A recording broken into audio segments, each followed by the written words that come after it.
Hey everyone, this is Mike from the Comic Book Trove here today with another Omnibus review, and today I'm going to be taking a look at the recently released Captain Britain Omnibus. Now this is a really interesting book. It's an omnibus that collects a huge amount of material. This is a thick book, and I'm going to take a look through it today, showcase it, and share some of my thoughts on it, and maybe help you make up your mind as to whether or not this is a book you want to pick up, or just maybe learn a little bit more about the character if you don't know too much about Captain Britain. Which would be understandable, because this is not really one of the best known superhero characters out there. And let me tell you this, as a British superhero fan, comic book fan, Captain Britain is not really popular over here in the UK. You might think that he is if you're not from here. If you're from the US or anywhere else, you might assume, quite logically, that Captain Britain must be popular in Britain. But not really. I would tell you that the average person on the street here probably has absolutely no idea who this character is, and is much more likely to recognise the more familiar Marvel characters, the likes of Spider-Man, Captain America even, Iron Man and all the other Avengers and whoever else is super well known these days. But yeah, nevertheless, this is a really cool set of material, and I'm going to take a look through it today and we'll have a look. First, this standard cover here, this is the Alan Davis variant. This is the more modern costume that appears in here. There are two different costumes that he wears during this era. Firstly, it's an all red one, which I don't think is very good. And then it's this, in my opinion, better one that was designed by Alan Davis. The spine there, you see, again, another image of Captain Britain in that costume. If you get the DM variant, I think he's in the red costume on the spine. And also on the back here. So you get your little blurb, your list of material collected. If you take a look at that, I won't read it all out, but you may well think that seems like a lot of issues to collect in one omnibus. And it is, but the way that that works is that a lot of the stuff in here, if not every issue in fact, is not a full-length issue. Most of them are actually quite short stories. And this character here, this creepy-looking dude called the Fury, a particularly menacing-looking villain who appears throughout a lot of the second half of this book. Okay, so taking a look underneath, another Alan Davis image, and I'll say right now, if you're an Alan Davis fan, then this is definitely worth checking out.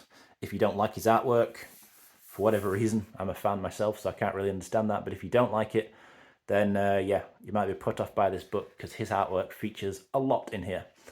And this wraparound cover, this reality warping madness, is pretty typical of the types of stories that you end up getting here once you get into that second half. And I mention that because this really is a book of two distinctively different halves. The first half of the book reads like, for the most part, a pretty typical Bronze Age comic. Yet it was a Marvel UK publication, so it was only coming out in the UK at the time and wouldn't be released in the US and other places until years later in reprinted trade paperbacks and stuff. But it just pretty much reads like, a typical comic from the 70s, a typical superhero comic. But then you get into the second half of the book, and things take a drastically different turn. That's when you get Alan Davis coming on as the artist, and you get writers like Alan Moore, of course, Jamie Delano, and they just craft some totally different kinds of stories. But we jump in here anyway. So this is Captain Britain #1, and we meet Brian Braddock then, who becomes Captain Britain. I'll give a spoiler warning here because I'll go through some plot elements, but I'm not going to summarize the entire story because this is about 1,200 and something pages of material. I'd be talking all day to talk about it all. But I will say that these first 39 issues in here, they're a fairly entertaining read, but they are definitely not the strongest part of the book. For me, it is all about that second half of the book where it really starts to become something unique and special. But Brian Braddock then, so he is fairly typical guy, I suppose. He's a scientist. He's working at this institution, this group of terrorists, these industrial saboteurs. Not too sure exactly what they are, really. Can't remember. They're not that memorable. They only appear in this first story, but they attack. Brian runs away, ends up meeting the magical apparitions of Merlin and his daughter Roma, and they present him with a choice. So he can either choose a sword of might or an amulet of right, and he declares that he's not a fighter, so the sword doesn't fit him, so he takes the amulet. Merlin is pleased that that was the right choice, apparently, and he becomes Captain Britain. He gets these powers. He's got a broad array of powers, really. He's got super strength, he can fly. He uses this magical staff in the first series, although later on that gets dropped.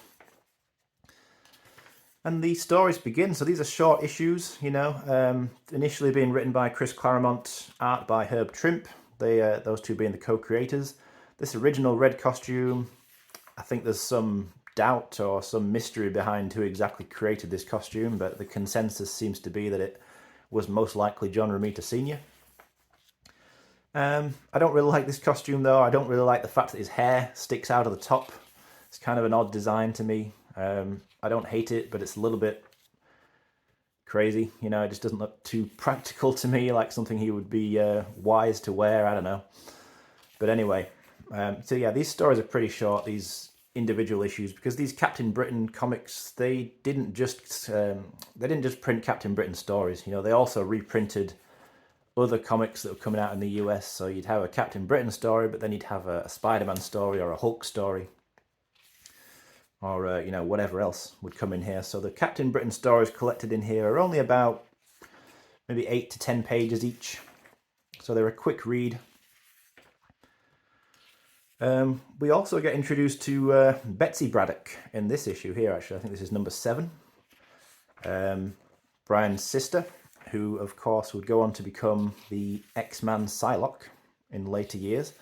Let me tell you, in these original appearances, Betsy shows absolutely none of the elements that suggest that she would go on to become a major character in the X-Men or anything else. She's just a very passive supporting character who appears in a handful of issues. She's very much just the sister that Brian has to look out for and try and rescue a few times. Other than that, trying to think who else really appears in this original series. Well, there's a couple of, I suppose, minor appearances by characters who become sort of important later on in the like the Alan Moore work and the James Delano stuff.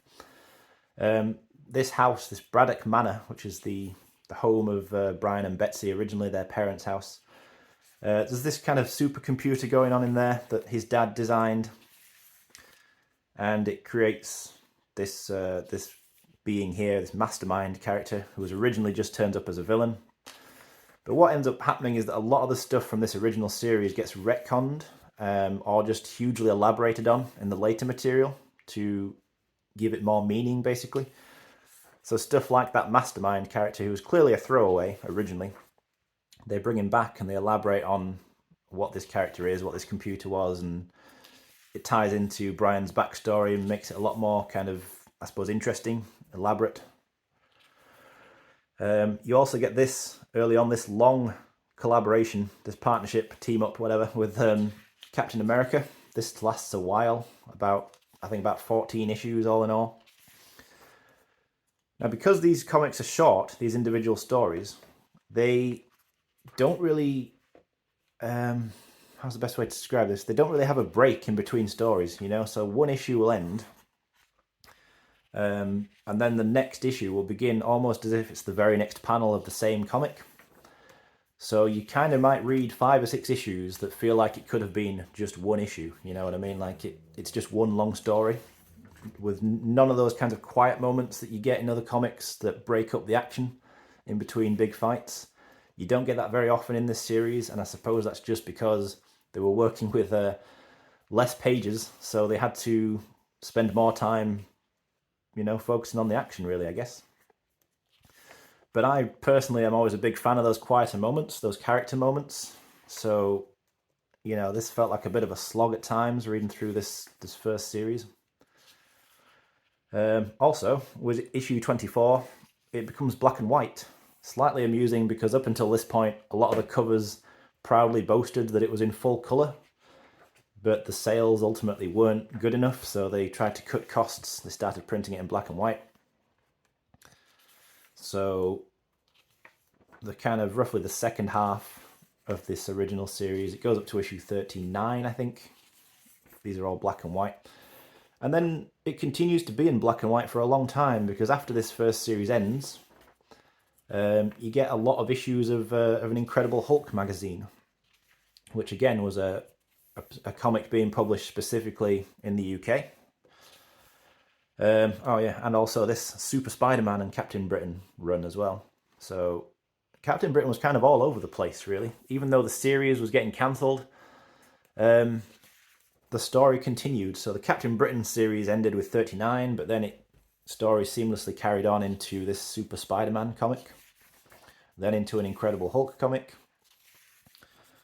and then eventually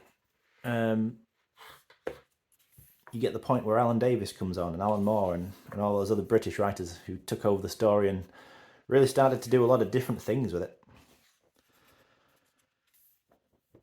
But it's very cool to read this first half of the book, very interesting to read this backstory of the character, and also kind of weird to think that throughout the time that all of this was being printed, American audiences would have been almost entirely, if not entirely, unaware of the character's existence, because he didn't first appear in US comics until this issue right here, Marvel Team Up 65.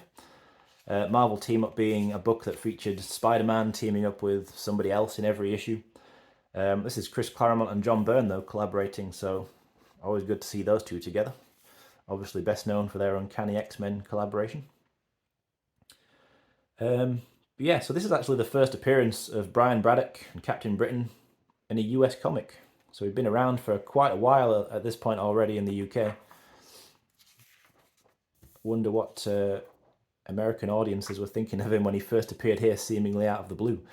But because it's the first time that a lot of people will have read the character, you get your standard kind of summary of the character's origin. So you see that flashback to Merlin and Roma, giving him the powers.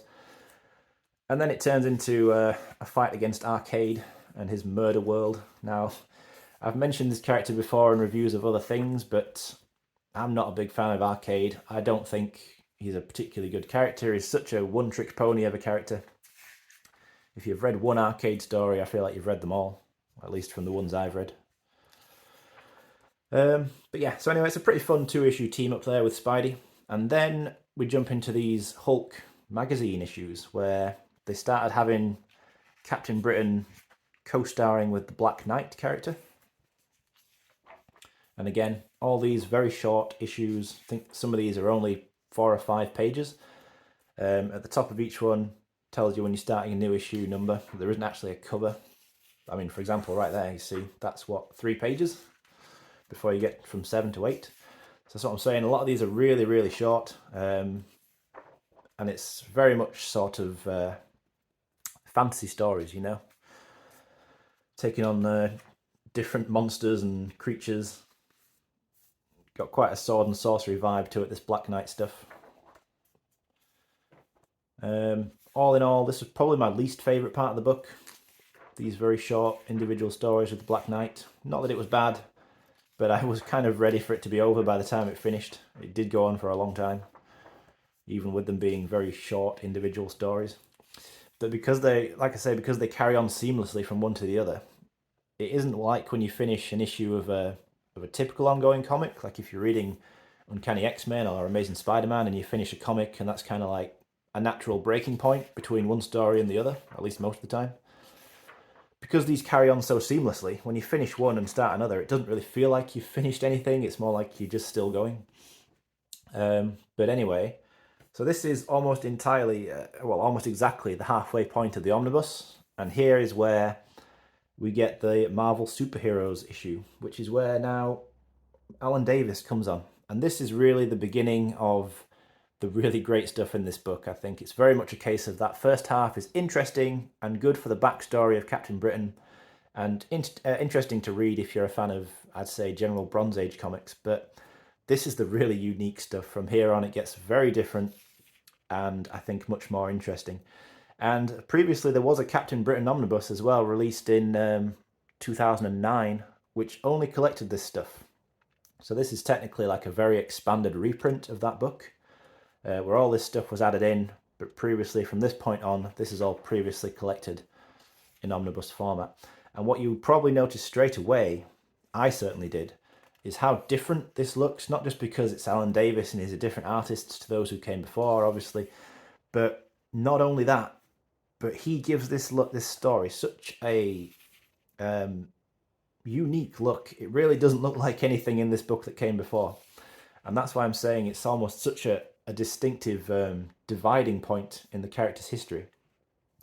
And also, he just gets this new costume. You know, as this issue begins, just to flick back, sorry, and go back to that first page, his costume changes within a single panel at the beginning of this first issue. Alan Davis was asked to redesign the costume, and absolutely no time was wasted in doing that. It just happens here. From here to here, new costume, and boom, Captain Britain looks like this now. But yeah, this is like the closest thing I can describe the stories from this point on as being similar to are the kind of classic nonsense stories like Alice in Wonderland. It's just stories where like nothing makes sense and everything makes sense because nothing makes sense. That's almost the logic that's running through all these stories. Just weird characters, weird things happening. It can easily be quite overwhelming, I think, if you're not expecting this level of kind of surreal, wild and wacky storytelling, because stuff just happens, and as a reader, you're kind of just expected to go with it. You know, seemingly nonsensical things are happening. The characters just kind of accept it, and you've got to just accept it, because if you start asking, why is this happening, you're going to quickly get frustrated, I think, a lot of the time. Now, there are explanations offered for things, but often further down the line. You know, it's like retrospective explanations for things that are offered. In the moment when you're reading a particular issue, quite often you'll be asking, what's going on? And it's really, I suppose, about your ability to just accept it rather than continue questioning it that will determine how much you enjoy these stories. And I think that probably also applies to Excalibur, which follows on from this material and really takes a lot of inspiration and a lot of characters from this material specifically collected in here. Of course, it was Alan Davis again who transitioned from this to that when Excalibur was formed. It was Captain Britain and Meggan, who appears a little bit later on in here, who featured in that team. And more so than anything else, yeah, I think Excalibur drew heavily on these Captain Britain comics for the kinds of stories that that series ended up telling. I enjoy it. Okay, so I enjoy it very much, but there definitely were times, like I say, where I was thinking, what is even happening right now? But it's all enormously helped by Alan Davis's artwork. I think he does a great job. I really love his style. It's just this, I think that it seems like an overly simple way to describe it, but the best way I feel like I can describe it is just to praise how clean of a style it is. You know, he's just got such excellent line work. This is like his early work as well, so it improves beyond this point.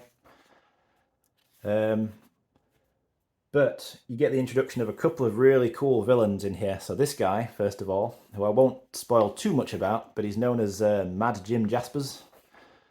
He ends up having reality warping powers.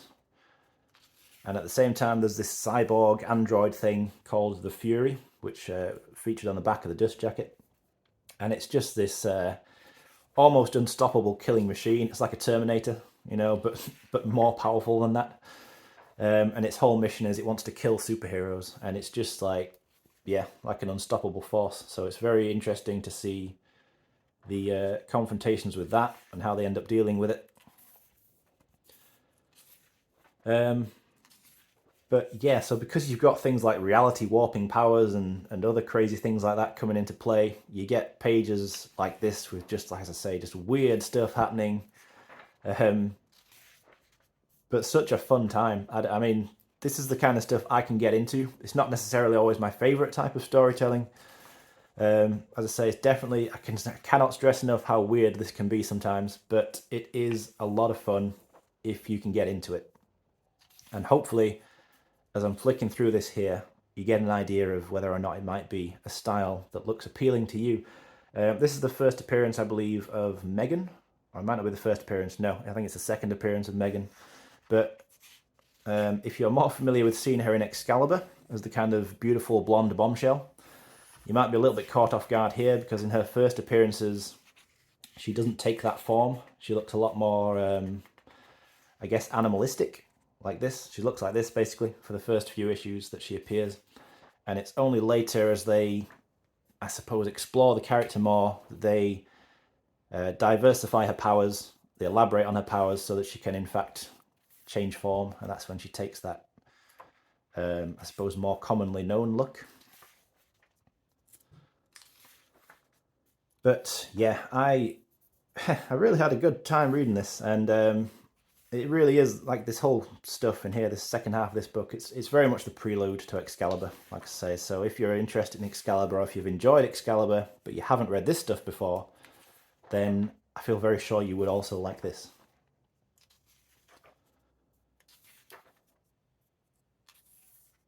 Yeah, so this is that Mastermind character that appeared way back in the original series, and by this point they've changed a lot of what this character is.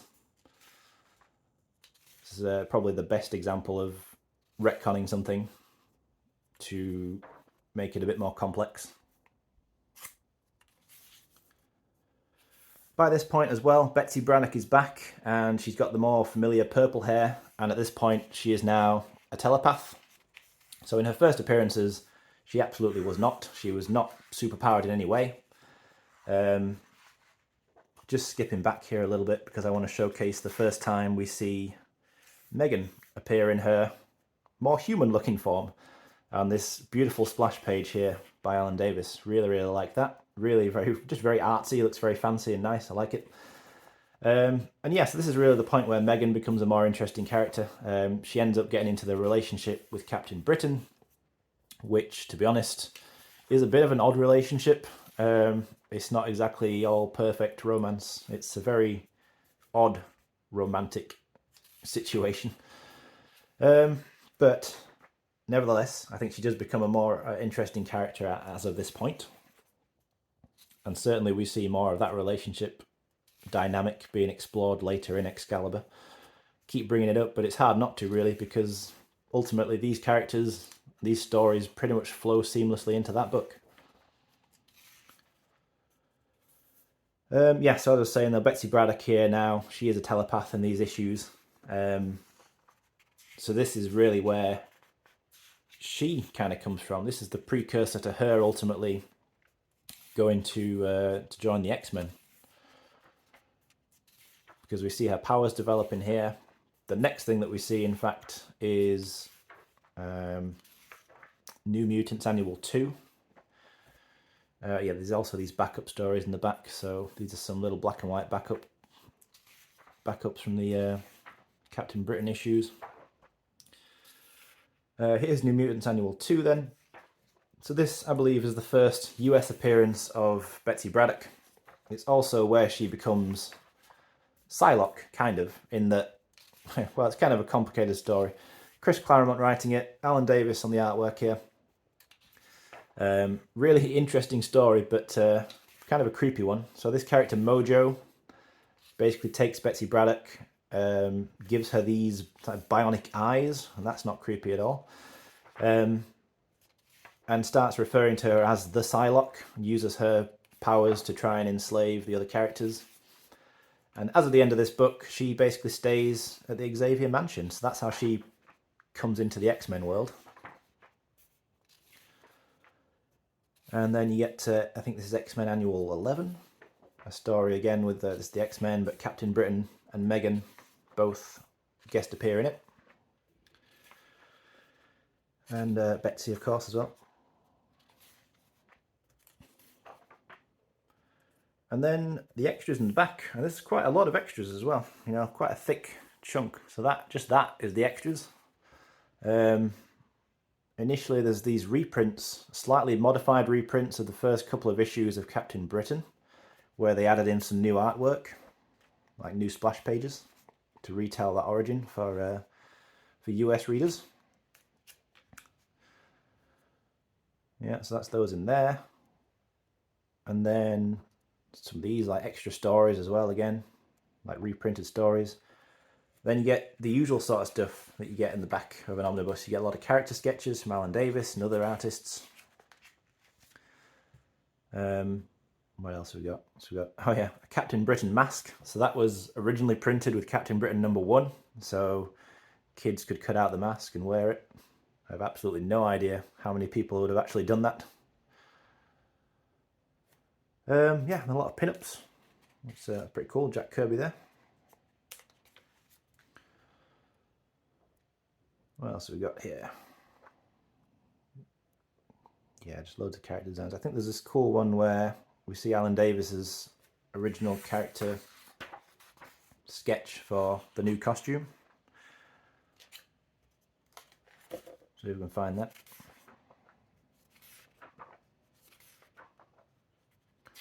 But anyway, lots of other cool stuff anyway. You know, lots of these other pin-ups, covers. Oh, that was the DM variant for this omnibus, by the way.